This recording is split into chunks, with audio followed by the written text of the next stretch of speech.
நெஞ்சோடு கலந்தவளே, என் உயிரோடு உறைந்தவளே, எனக்காக பிறந்தவளே, என் உயிரே. இப்படி சக்தி எனக்கு ரொம்ப பயமா இருக்குடா. ஐஷுக்கு எதுவும் ஆகாது இல்லடா. டேய், நீயே இப்படி பயந்தா எப்படிடா? பாரு, ரியா வேற அழுதுட்டு இருக்கா. நீ தைரியமா இருந்ததுன்னா அவ அழாம இருப்பா. இங்க பாரு, ரியா வேற அம்மா அம்மான்னு அழுதுகிட்டு இருக்கா. ஐஷுக்கு இப்ப என்னாச்சு? வலி தானடா வந்துச்சு. பிரசவ வலி எப்பவா இருந்தாலும் வரும்னு நமக்கு தான் தெரியுமே. அப்புறம் நீ பயப்படுற மாதிரி ஒன்னும் ஆகாதுடா. நல்லபடியா குழந்தை பிறந்துரும். நீ ஒரு டாக்டர், நீயே இப்படி பயந்தா எப்படிடா? ஐயோ இல்லடா சக்தி, என்னதான் டாக்டர் இருந்தாலும் எனக்கு ஐஷு விஷயத்துல அந்த தைரியம் எல்லாம் இல்லடா.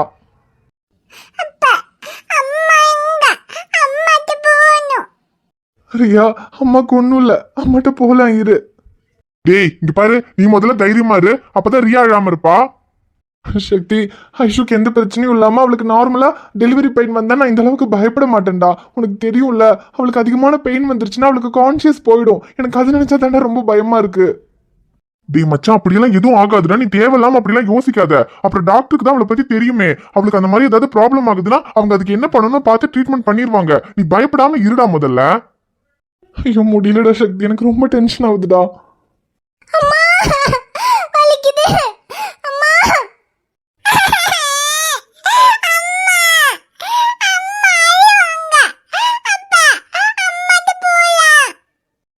ரியா குட்டியா அழாதடா, அம்மாவுக்கு ஒன்றும் இல்லை, நீ அழாம இரு, அம்மாட்ட போகலாம். டி சக்தி, ரியா இங்க இருந்து அழுதுட்டே தான் இருப்பா. ஐஷு அழுத பார்த்தா அவ இன்னும் அழுவா. நீ பேசாம ரியாவை கூட்டிட்டு போய் கையில் கிட்ட விட்டுட்டு வந்துடுறியா? சரிடா.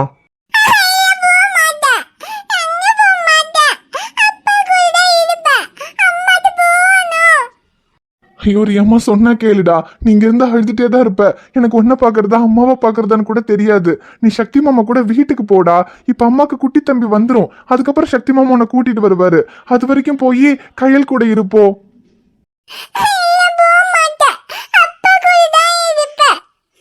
டேய், அவ வரமாட்டா. நீ வேற ஃபீல் பண்ணிட்டு இருக்க. அங்க உள்ள ஐஷு வேற அழுதுட்டு இருக்கா. அவ எப்படி என் கூட வருவா? சரி விட, அவ இங்கே இருக்கட்டும், நான் பாத்துக்கிறேன். நீ இங்க நின்று டென்ஷன் ஆகுறதுக்கு நீ உள்ள போய் ஐஷுவை பாருடா போ. அப்பவாவது அவளுக்கு கொஞ்சம் தைரியமா இருக்கும்ல. சரிடா சக்தி, நான் போனதாவது அவளுக்கு கொஞ்சம் தைரியமா இருக்கும். சரி, நான் உள்ள போறேன், நீ ரியாவை பாத்துக்க. நான் பாத்துக்கிறேன்டா, நீ உள்ள போ. அங்க போய் ஐஷு கிட்ட தைரியமா பேசு. ஒன்னும் ஆகாது. ஐஷுக்கு நல்லபடியா குழந்தை பிறந்துரும். நீ தைரியமா போடா. சரிடா சக்தி.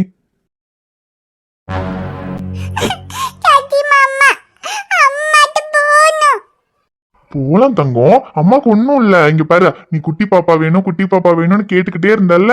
இன்னும் கொஞ்ச நேரத்துல உனக்கு குட்டி பாப்பா வரப்போகுது. அதனால நீ அழாத. அப்பா அதுக்கு தான் உள்ள போயிருக்காரு. இப்ப வெளியே வரும்போது குட்டி பாப்பாவோட வருவாரு. உனக்கு குட்டி பாப்பாவை பாக்கணும்ல.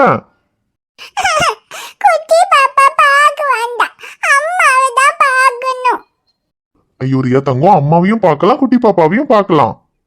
நீ இப்படி அழுதுட்டே இருந்தா உன்னை அப்புறம் உள்ள விட மாட்டாங்க. நீ அழாம நல்ல பிள்ளையா இருந்தாதான் உன்னை உள்ள விடுவாங்க. அப்பதானே போய் குட்டி பாப்பாவையும் அம்மாவையும் பார்க்க முடியும். ஆமா தங்கம், அழுதா உள்ள விட மாட்டாங்க. நீ அழாம இரு, அப்பதான் உள்ள போய் குட்டி பாப்பாவையும் அம்மாவையும் பார்க்கலாம்.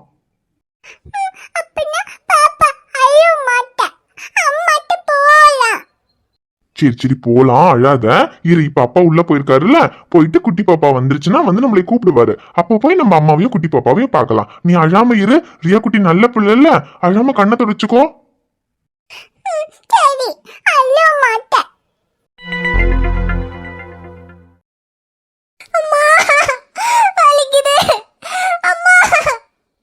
ஐஷு ஒன்றும் இல்லை, கொஞ்ச நேரம் தான், கொஞ்சம் பொறுத்துக்கங்க. இல்லை டாக்டர், என்னால ரொம்ப முடியல, ரொம்ப வலிக்குது. ஐஷு அப்படிதான் இருக்கும், கொஞ்சம் பொறுத்துக்கங்க. கொஞ்ச நேரம் வலியை தாங்கிக்கிட்டீங்கன்னா உங்க குழந்தை எந்த பிரச்சனையும் இல்லாம நல்லபடியா உலகத்துக்கு வந்துடும். அதை மட்டும் நினைங்க, வேற எதை பத்தியும் யோசிக்காதீங்க. டாக்டர், என்னால தாங்கவே முடியல டாக்டர், ரொம்ப வலிக்குது டாக்டர். ஐஷு இங்க பாருங்க, இன்னும் உங்களுக்கு சிவியர் பெயின் வரதுக்கு ஸ்டார்ட் ஆகல. அதுக்குள்ள நீங்க இப்படி சொன்னா எப்படி? இன்னும் அதிகமான வலி வரும், அதுக்கப்புறமா தான் குழந்தை பிறக்கும். ஐயோ டாக்டர், என்னால இந்த வலியவே தாங்கிக்க முடியல டாக்டர். இதுக்கு மேல என்னால சத்தியமா தாங்கிக்க முடியாது.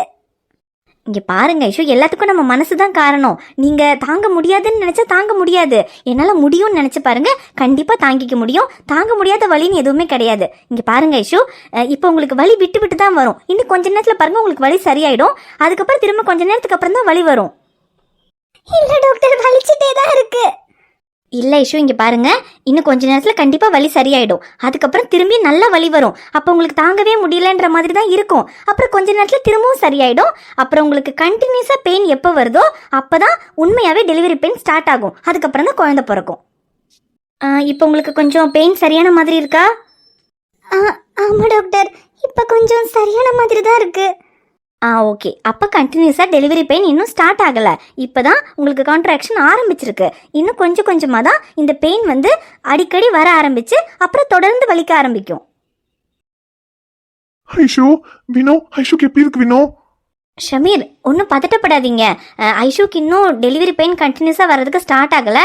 இப்போ விட்டு விட்டு தான் வலிச்சுக்கிட்டு இருக்கு. இன்னும் கொஞ்சம் நேரம் ஆகும்னு நினைக்கிறேன். வினோ, ஐஷுவால பெயின் தாங்கிக்க முடியுமா வினோ? ஏன்னா ஆல்ரெடி ஐஷுக்கு ப்ராப்ளம் இருக்குல்ல. என்னால தாங்கிக்கவே முடியலங்க, ரொம்ப வலிக்குதுங்க. ஐயோ வினோ, அவளால முடியலன்னா பேசாம ஆபரேஷன் பண்ணிடலாம் வினோ. ஐயோ ஷமீர், ஐஷு சொல்றாங்கன்னு நீங்களும் சேர்ந்துக்கிட்டு இங்க பாருங்க, அந்த அளவுக்குலாம் எதுவும் ப்ராப்ளம் இல்ல.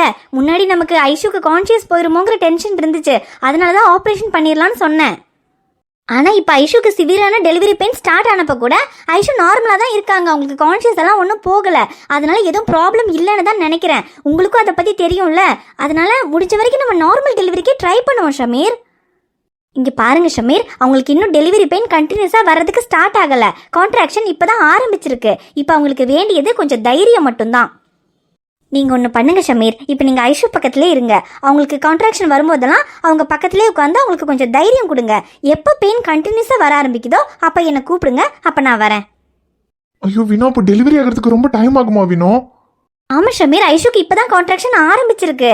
இன்னும் டெலிவரி பெயின் கண்டினியூஸாக வர்றதுக்கு எவ்வளோ நேரம் வேணாலும் ஆகலாம். சிலருக்கு ஒரு நாள் ஃபுல்லாக கூட ஆகலாம். அப்புறம் முடிஞ்ச வரைக்கும் நம்ம நார்மல் டெலிவரிக்கு ட்ரை பண்ணலாங்கிறதுக்காக தான் நான் சொல்கிறேன்.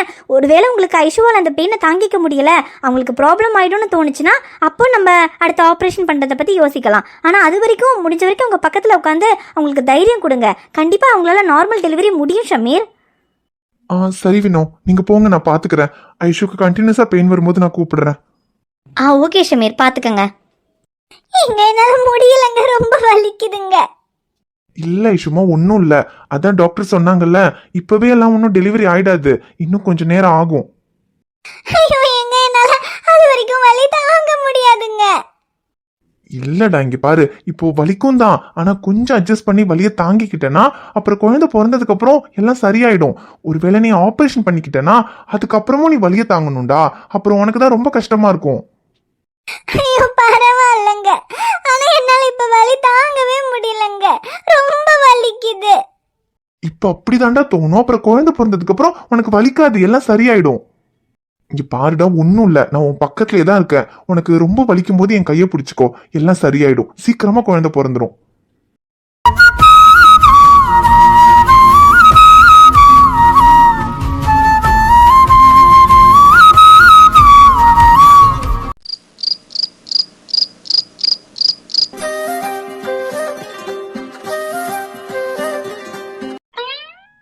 ஆஹா, மீன் குழம்புனா மீன் குழம்பு தான். அதுலயே இந்த அன்பு பையன் என்ன ருசியா மீன் குழம்பு வச்சிருக்கான்.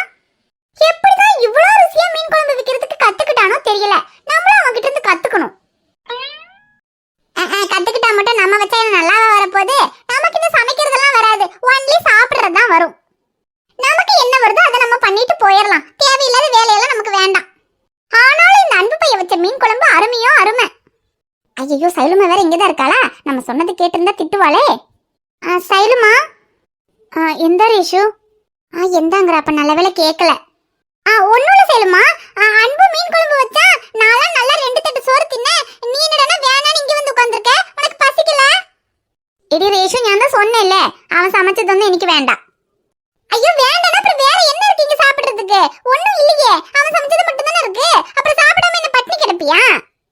நான் பட்னி கிடந்தாலும் குழப்பம் இல்ல, ஆனா அவன் சமைச்சதை நான் சாப்பிட மாட்டேன். ஐயோ, என்ன செய்யலுமா இப்படி சொல்ற? இங்க பாரு செய்யலுமா, இந்த உலகத்துல நம்ம எதுக்கு வஞ்சகம் பண்ணாலும் பண்ணலாம், ஆனா நம்ம வயிற்றுக்கு மட்டும் வஞ்சகம் பண்ணவே கூடாது.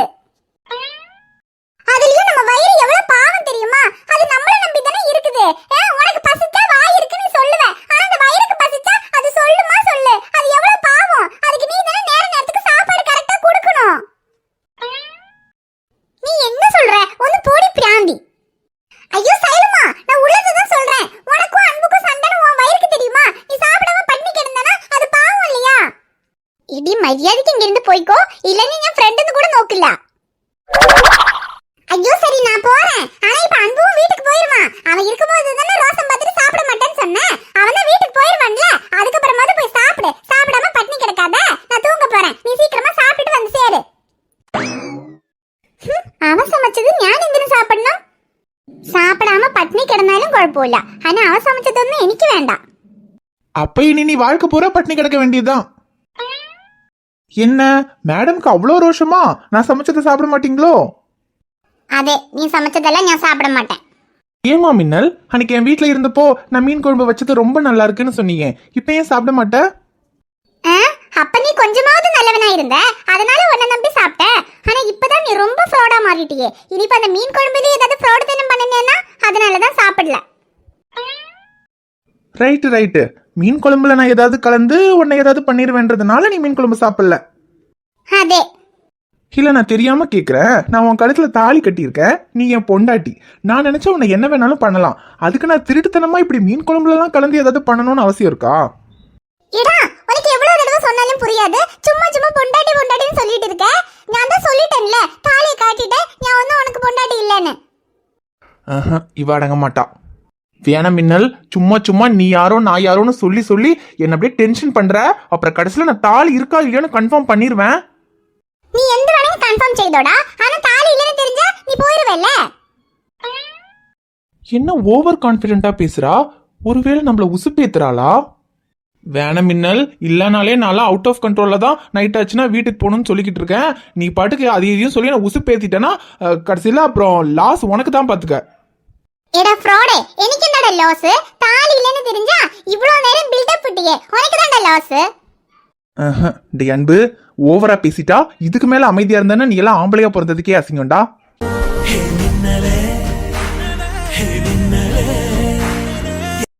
சரி மின்னல், இப்ப யாருக்கு லாஸ்ன்னு பாத்திரலாமா? என்ன முழிக்கிற? தாலியே இல்லைன்னு சாதிச்சேன்னா நானும் அப்படியே நம்பிடுவேன் நினைச்சியா? இந்த அன்பு எதையுமே கன்ஃபார்ம் பண்ணாம நம்ப மாட்டான். இன்னைக்கு என்ன ஆனாலும் சரி, தாலி இருக்கா இல்லையான்னு கன்ஃபார்ம் பண்ணிட்டு தான் நான் வீட்டுக்கு போவேன். ஏடா வேண்டாம், உன்னோட விளையாட்டெல்லாம் என்கிட்ட வச்சுக்கிட்ட. உன்கிட்ட இல்லாம வேற யார்கிட்ட வச்சுக்கிறது மின்னல்? ஏடா மரியாதைக்கு விடு, அப்புறம் எனக்கு கோவம் வந்துடும். கோவம் வந்து என்ன பண்ணுவ? உன்னால எதுவும் பண்ண முடியாது மின்னல். ரேஷு, அவ சாப்பிட்ட சாப்பாட்டுக்கு இந்நேரத்துக்கு நல்லா தூங்கிட்டு இருப்பா. நீ இல்ல, அந்த கடவுளே வந்து கூப்பிட்டாலும் அவ எந்திரிக்க மாட்டா. நீ எல்லாம் எவ்வளவு கத்துனாலும் அவ வரமாட்டா. ஐயோ அதே இல்ல. ஏடா இங்க பாரு, நீ முதல்ல இங்க இருந்து போ. நானே போறேன்னு தான் சொன்னேன். நீ தான் கன்ஃபார்ம் பண்ணுன்னு என்ன தேவையில்லாம உசுப்பேத்துன. இப்ப நான் கன்ஃபார்ம் பண்ற மூட்ல இருக்கேன். சோ நீ இதுக்கப்புறம் என்ன சொன்னாலும் அது ஏன் காது கேட்காது. ஏடா கன்ஃபார்ம் பண்ணிட்டு போயிடுறேன். நிமிடம் நழுவி துளையுதே, நிலவு மடியில் தவழுதே, மழையில் மலர்கள் பொழியுதே, பிழையும் சரியில் முடியுதே. அக்கா வந்து பழகடி, காணோம் எல்லாம் அழகடி, கண்ணால் என்னை சிலைவடி, கல்லில் பூக்கும் மலர் கொடி. எடி என்ன எங்க நீ அடிச்ச எடி, எட்டி கிடக்குற எடி, என்ன எங்க நீ தொலைச்ச எடி, நானும் முழிக்கிற எடி. உன்னை பார்த்ததனால சோழி இப்ப முடிஞ்சதே எடி, தன்னை மறந்ததால் ஜோடி சேர்ந்து திரியுதே. ஏய், உண்மையாவே தலை கட்டிட்டியா? அதான் நான் சொன்னல. ஏய், நான் கூட நீ ஏதோ விளையாட்டுக்கு என்ன வெறுப்பேத்துறதுக்காக சொல்லிட்டு இருக்கேன்னு நினைச்சேன். உண்மையாவே தாலியை கட்டிட்டியா மின்னல்? அதேடா, நான் எதுக்கு உன்கிட்ட விளையாடணும்? நான் தான் ஆரம்பத்துல இருந்தே சொல்லிட்டு இருக்கேன்ல, நான் தாலி கட்டிட்டேன், எனக்கு நீ யாரும் இல்லன்னு. உனக்கு புரியல? இப்போவாது உனக்கு புரிஞ்சுதா? போதும், நிறுத்துடி. நீ என் மேல கோவமா இருந்த, என்ன வேண்டான்னு சொன்ன, என்ன வெறுப்பேத்தின, என்ன அசிங்கப்படுத்தின, எல்லாத்தையுமே நான் பொறுத்துக்கிட்டேன். ஆனா என் மேல இருக்கிற கோவத்துல நீ என்ன வேணா பேசுடி. அதுக்குன்னு நான் கட்டின தாலியை கட்டிடுவியா? எடா அது நிறுத்திடி, இனி ஒரு வார்த்தை பேசாத. உனக்கு என்னதான் என்ன பிடிக்காம போட்டோம், அதுக்குன்னு தாலியை கழட்டிடுவியா ஷைலு? இல்ல உன் மனசுல எங்கேயாவது ஒரு மூலையில என் மேல ஒரு துளி லவ் இருந்திருந்தா அந்த தாலி அவன் கழுத்துல இருந்து கழட்டுறதுக்கு உனக்கு தோணி இருக்குமாடி? அடிச்சி, உன்னையும் நான் ஒரு பொண்ணுன்னு மதிச்சு உன் பின்னால நாய் மாதிரி அலைஞ்சு உன்னை லவ் பண்ண பாருடி. என்ன சொல்லணும்டி? அன்பு பேசாதன்னு சொன்னேன். ஏய், நான் உன்னை எவ்வளவு லவ் பண்றேன்னு தெரியுமாடி? நீ என்னை எவ்வளவு அசிங்கப்படுத்தினப்பவும் வேண்டான்னு சொன்னப்பவும் என் மேல எவ்வளவு கோவப்பட்டப்பவும் எவ்வளவு அடிச்சப்பவும் நாய் மாதிரி உன் பின்னாலேயே வந்துகிட்டு இருந்தேன்ல, அதனாலதான் உனக்கு என் காதல் புரியலையாடி? என் காதல் புரியலன்னா கூட பரவாயில்ல, ஆனா கழுத்துல கட்டின தாலியை கழட்டி இருக்கேன்னா அப்ப அந்த தாலிக்கு கூட உனக்கு மரியாதை கொடுக்கணும்னு தோணலையாடி? அதானே, என் மேல காதல் இருந்தா அதை நீ தாலியா நினைச்சிருப்ப. ஏய், எப்ப நான் கட்டின தாலியை நீ கழட்டினியோ அப்பவே நான் செத்துட்டேன்டி. என்னை பொறுத்த வரைக்கும் என் லைஃப்ல காதல் கல்யாணம் எல்லாமே முடிஞ்சு போச்சு. நான் உன்னை விட்டு போகணும் தானடி நீ ஆசைப்பட்ட. எப்பவுமே என்ன வேண்டாம் வேண்டான்னு சொல்லுவியே, இப்ப நான் சொல்றேன்டி, நான் கட்டின தாலியை கழட்டினவ எனக்கு வேண்டாம். அன்பு பேசாதான்னு சொன்னேன். என் காதல் புரியாம தானடி அந்த தாலியை கழட்டின. இதுக்கப்புறம் நான் உன்னை தேடி வரமாட்டேன். ஒருவேளை என்னைக்காவது உனக்கு என் காதல் புரிஞ்சு நீயே என்னை தேடி வந்தாலும் நான் உன்னை ஏத்துக்க மாட்டேன். இது என் காதல் மேல சத்தியம்.